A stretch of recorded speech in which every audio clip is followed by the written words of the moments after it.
Hola, hola, mis queridos hermanos, mis queridas hermanas, mis estimados amigos. Bendiciones para todos.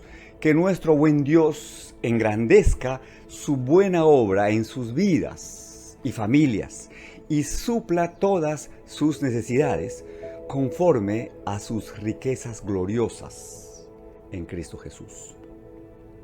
Hoy vamos a iniciar nuestro estudio del Sermón de la Montaña, que se encuentra registrado en los capítulos 5, 6 y 7 del Evangelio según Mateo.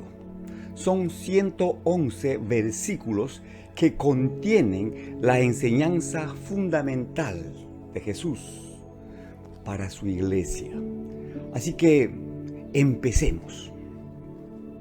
Evangelio según Mateo, capítulo 5, desde el versículo 1, y cuyo título es, según aparece en la versión de la Reina Valera del 60, las bienaventuranzas. Dice así la palabra del Señor. Viendo la multitud, Jesús, viendo la multitud, subió al monte, y sentándose, vinieron a él sus discípulos, y abriendo su boca, les enseñaba, diciendo: Bienaventurados los pobres en espíritu, porque de ellos es el reino de los cielos. Aleluya. Ahora bien, la palabra bienaventurado se traduce del griego Makarios, ¿ya? Makarios, que indica algo grande, algo que tiene una larga duración. Makarios es un adjetivo que denota una inmensa felicidad. Macario es alguien muy bendecido, muy favorecido, alguien digno de ser congratulado.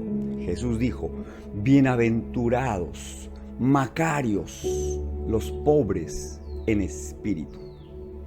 Ahora, ¿quién es un pobre en espíritu? Porque no debemos confundirnos. No está hablando de pobreza material, tampoco de pobreza intelectual o emocional, que son los otros ámbitos del ser. No, Jesús le llama bienaventurado a aquel o a aquella que experimenta o acusa una pobreza espiritual. Es decir, es la persona que reconoce su necesidad de Dios, dejando de lado toda autosuficiencia, busca la gracia, busca el favor de Dios.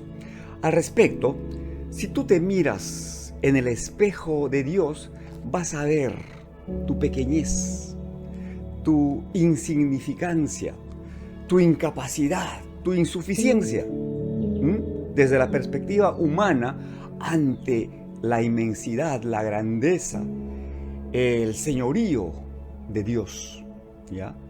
Pero si te miras en el espejo natural, en el espejo de ti mismo, muchas veces te verás inflado, orgulloso. La Biblia dice en el libro de Proverbios capítulo 3, fíate de Jehová de todo tu corazón y no te apoyes en tu propia prudencia. Reconócelo en todos tus caminos y Él enderezará todas tus veredas. No seas sabio en tu propia opinión. Teme al Señor y apártate del mal, ¿ya? Reconocer a Dios como el bien supremo y reconocer a sí mismo nuestra tremenda necesidad de Él es una muestra, una evidencia de pobreza espiritual. Mis hermanos, no podemos impresionar a Dios con nada. Leemos en el libro de Jeremías, capítulo 9, versículos 23 al 24, lo siguiente: Así dijo Jehová: no se alabe el sabio en su sabiduría, ni en su valentía se alabe el valiente, ni el rico se alabe en sus riquezas, mas alábese en esto el que se hubiere de alabar, en entenderme y conocerme que yo soy Jehová, que hago misericordia, juicio y justicia en la tierra, porque estas cosas quiero, dice Jehová. Y en el libro del profeta Isaías, capítulo 55, versículos 8 al 9, dice el Señor: porque mis pensamientos no son vuestros pensamientos, ni vuestros caminos mis caminos, dijo Jehová. Como son más altos los cielos que la tierra, así son mis caminos más altos que vuestros caminos, y mis pensamientos más altos que vuestros pensamientos. Una persona que es orgullosa, soberbia, altiva, autosuficiente, es por lo general una persona disconforme, que va por la vida dejando estelas de insatisfacción y de amargura. Personas así van dejando su huella de acidez por la vida. Hermanos, que Dios nos libre de compartir nuestra vida, nuestro espacio vital con personas así. En cambio, una persona que es pobre en espíritu es una persona sencilla, humilde, solícita, sensible. Es una persona confiable. Es aquel o aquella que todo lo cree, todo lo espera, todo lo soporta. Es una persona buscada y deseada. Un pobre en espíritu es aquel o aquella que ha llegado a un punto en su vida en el que experimenta una profunda necesidad de Dios y reconoce que sin Dios no tiene nada, ni puede hacer nada. Por tanto, dejando toda autosuficiencia, busca con humildad el consejo y la dirección de Dios para cada decisión de su vida. Jesús dijo que de ellos es el reino de los cielos. Jesús dijo también que debíamos aprender cada día de Él, su mansedumbre y su humildad. Recuerden que la humildad es el perfume, la fragancia de la santidad. Mi hermano, mi hermana, tal vez tú seas una persona muy preparada, académicamente preparada, y enhorabuena, ¿ya? Tal vez seas alguien que ha logrado un cierto estatus en lo social y en lo económico. Muy bien por ti, pero tu vida no tiene valor por todos estos logros. Repito, está bien que hayas obtenido estos logros con esfuerzo, con dedicación, con desvelos y sacrificios. Muy bien, ¿ya? Tal vez eso te cotice en el mundo. Tal vez eso le otorgue un precio a tu vida. En el mejor sentido de la palabra, claro está. Pero tu valor, ¿ya? El valor de tu vida emana de tu condición de hijo o hija de Dios, siervo y sierva del Señor Jesucristo, un hombre o una mujer que ha tomado la decisión de poner sus manos en el arado y ponerse al servicio de su Señor. Y entonces la primera lección que tenemos que aprender, la primera virtud que tenemos que incorporar y desarrollar en nuestra vida es la humildad, que es sinónimo de pobreza espiritual. Segunda bienaventuranza, Mateo 5, versículo 4. Jesús continúa diciendo: bienaventurados los que lloran, porque ellos recibirán consolación. Mis hermanos, el llorar no es un signo de debilidad como muchos piensan. Más aún cuando es un llanto de rendición, de quebranto, de apertura de corazón, de vulnerabilidad ante la poderosa mano de Dios. Porque hay un llanto natural que es común a todos los seres humanos en circunstancias difíciles. La muerte de un ser querido, por ejemplo, o una enfermedad que nos sobreviene de pronto también. Y muchas veces es una enfermedad de pronóstico reservado, una pérdida sensible, una caída, un fracaso, o la impotencia de no poder cambiar algunas circunstancias de la vida, etc. Este llanto no es malo, porque es común, como repito, a todos los seres humanos en determinadas circunstancias, pero este llanto no te hace un bienaventurado. Hay otro llanto que es de remordimiento, producido por una conciencia de pecado, pero es más bien un llanto de vergüenza, de frustración y aún de pena por haber fallado. Pero que este llanto no produce ningún cambio, porque al paso del tiempo, la persona que hoy llora, mañana vuelve a incurrir en la misma falta, y aún peor, porque el corazón se endurece. Obviamente este llanto tampoco convierte a una persona en un bienaventurado, más bien le convierte en un desventurado. Ahí tenemos el ejemplo de Judas. Después de haber vendido, haber traicionado a su maestro. Está en el Evangelio de Mateo, en el capítulo 27, donde dice: entonces Judas, el que le había entregado, viendo que Jesús había sido condenado, sintió remordimiento y devolvió las 30 piezas de plata a los principales sacerdotes y a los ancianos, diciendo: he pecado entregando sangre inocente. Pero ellos dijeron: ¿a nosotros qué? Allá tú. Y él, arrojando las piezas de plata en el santuario, se marchó y fue y se ahorcó. Pero hay un llanto, mis hermanos, porque estamos hablando de bienaventurados los que lloran, porque ellos van a recibir consolación. Este llanto es producido por Dios, producido por una tristeza que termina siendo necesaria y provechosa para el hombre, porque nos conduce al arrepentimiento, ¿ya? Es más bien un signo no de debilidad, sino de sensibilidad espiritual ante el Padre de misericordias y el Dios de toda consolación. Los que lloran de arrepentimiento por faltar a un Dios de amor y no por un simple remordimiento, Jesús dijo que son bienaventurados y ellos van a ser consolados. Existe en la Biblia dos casos emblemáticos que nos pueden servir como ejemplo, ¿ya?, sobre este llanto de arrepentimiento.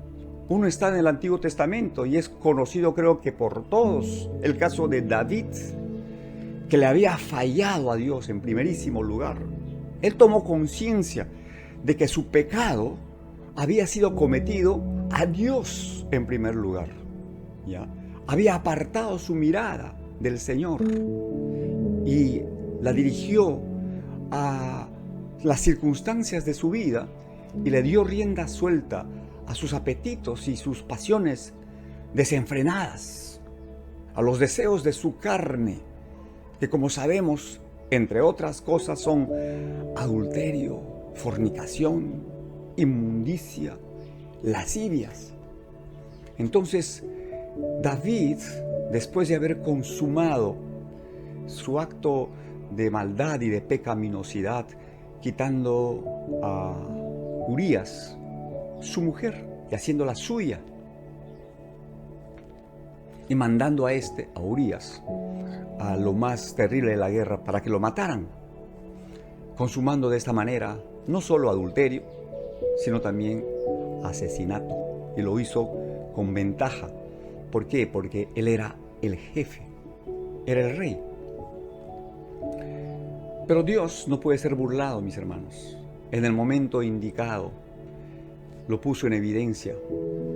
Y este hombre, en vez de autojustificarse, en vez de argumentar, apelando a sus debilidades o a las circunstancias que le rodeaban en el momento, no, él admitió su falta, lloró amargamente, ¿sí?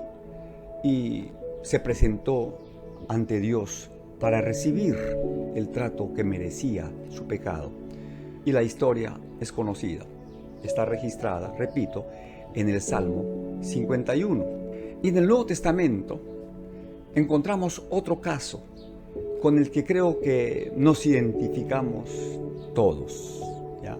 Es el caso del apóstol Pedro, este hombre que negó a su maestro, a aquel a quien horas antes o días antes le había jurado lealtad hasta la muerte. Este Pedro, impulsivo como solo él era, le había dicho al Señor: si todos te dejan, maestro, yo no te voy a dejar. Yo estaré contigo hasta el último instante de tu vida. Y según vemos en el Evangelio de Mateo, en el capítulo 26, ahí está el registro de este hecho, por el que es más conocido, más se le recuerda al apóstol. Dice: Pedro estaba sentado fuera en el patio, y una sirvienta se le acercó y dijo: tú también estabas con Jesús el Galileo. Pero él lo negó delante de todos ellos, diciendo: no sé de qué hablas. Cuando salió al portal, lo vio otra sirviente y dijo a los que estaban allí: este estaba con Jesús el Nazareno. Y otra vez él lo negó con juramento: yo no conozco a este hombre. Y un poco después se acercaron los que estaban allí y dijeron a Pedro: seguro que tú también eres uno de ellos, porque aún tu manera de hablar te descubre. Entonces él comenzó a maldecir y a jurar: yo no conozco a este hombre. Y al instante un gallo cantó. Y Pedro se acordó de lo que Jesús había dicho: antes que el gallo cante, me habrás negado 3 veces. ¿Y qué pasó? Saliendo fuera, dice que lloró amargamente.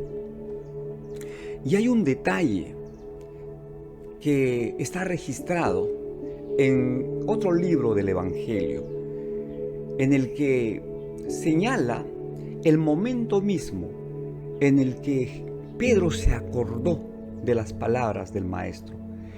Y fue cuando, al escuchar el canto del gallo, dirigió su mirada hacia Jesús y se encontró con una mirada tierna y profunda que desnudó al gran apóstol. Y entonces es que salió de ese lugar y lloró amargamente. Mis hermanos, hay una gran diferencia entre llorar y lamentar un mal que nos sucede, ¿ya?, y llorar y lamentar por el propio pecado. Nuestro texto concluye con la promesa de Jesús que dice: porque ellos recibirán consolación. Cuando una persona reconoce su falta y su pecado y se arrepiente y llora por haberle fallado a un Dios santo y amoroso, entonces se hace acreedor del consuelo que viene directamente del corazón de Dios, porque definitivamente es Dios quien provee de consolación en primer lugar y luego de restauración. Mis hermanos, el consuelo de Dios nos da las fuerzas para enfrentar lo difícil que se torna el camino cuando nos extraviamos. Hay fuerzas que vienen de lo alto para aquellos que se quiebran delante de Dios. El llanto producido por reconocer nuestra pequeñez y nuestras faltas delante de Dios puede abrir puertas que no conocíamos para descubrir de manera poderosa al Dios de nuestra salvación, en quien vivimos, a quien amamos y servimos. El llanto también, mis hermanos, puede desnudar nuestra alma para exponer nuestra realidad pecaminosa. para exponer nuestra frustración por nuestras limitaciones y el dolor que nos produce no haber dado en el blanco. Y de esta manera podemos experimentar también la libertad gloriosa del Señor. El llanto puede traernos al arrepentimiento, a la conversión, al cambio de dirección. El llanto nos ayuda a limpiar nuestros ojos espirituales para ver con claridad dónde estamos y hacia dónde debemos direccionar nuestra vida. El llanto le permite actuar a Dios en nuestra vida. ¿Ya? Entonces, hagámonos acreedores a esta consolación de parte del Señor, reconociendo nuestras faltas. Conclusión. Mi hermano, mi hermana, cuando hay lamento, cuando hay tristeza por causa del pecado, entonces viene el arrepentimiento. Y cuando viene el arrepentimiento, llega el perdón. Y con el perdón está el gozo, el descanso y el consuelo de Dios. Yo siempre he sostenido, mis hermanos, que es preferible ser aplastado, desmenuzado, triturado por la mano de Dios, porque Él es misericordioso y clemente. Él es un Dios de segundas oportunidades y tiene el poder para rehacer nuestra vida. Él es el divino alfarero y nosotros somos el barro en sus manos. Nos conviene ser formados, transformados, renovados, preparados por Dios, ¿sí? Que Él se encargue de quitar las impurezas, las pelusas de nuestra vida, aquellas cosas que son un obstáculo, un impedimento para su buena obra en nosotros. Ya, aquellas cosas, ¿verdad?, que le están poniendo freno al poder de Dios, que se quiere perfeccionar precisamente en nuestras debilidades. Yo prefiero ser, repito, triturado por Dios, que ser aplastado y desmenuzado por el diablo, por causa de mis pecados. Porque mis pecados, nuestros pecados, le dan el argumento legal al diablo para atacarnos, ¿sí? Y si nosotros no corremos al trono de la gracia, lamentablemente estamos a merced del enemigo, y el enemigo es implacable. Por eso la Escritura dice que Él es ladrón, destructor, homicida. En cambio, cuando Dios trata con nosotros, ¿verdad?, forma al hombre nuevo, creado según Dios para buenas obras. Aleluya. Eso está en línea con el pensamiento expresado por el salmista en el Salmo 34, versículo 18, que dice: cercano está el Señor a los quebrantados de corazón y salva a los abatidos de espíritu. Amén. Listo, mis hermanos. Hasta aquí vamos a llegar. Las dos primeras bienaventuranzas. ¿Recuerdan? Bienaventurados los pobres en espíritu, porque de ellos es el reino de los cielos. Bienaventurados los que lloran, porque ellos recibirán consolación. Que Dios nos ayude a atesorar en nuestro corazón su preciosa palabra y con su espíritu nos ayude a ponerla por obra. Amén. Que así sea. Les mando un abrazo fraterno con mis mejores deseos de bendición de lo alto en todo orden de cosas. Que estén bien, mis hermanos, mis hermanas. Adiós.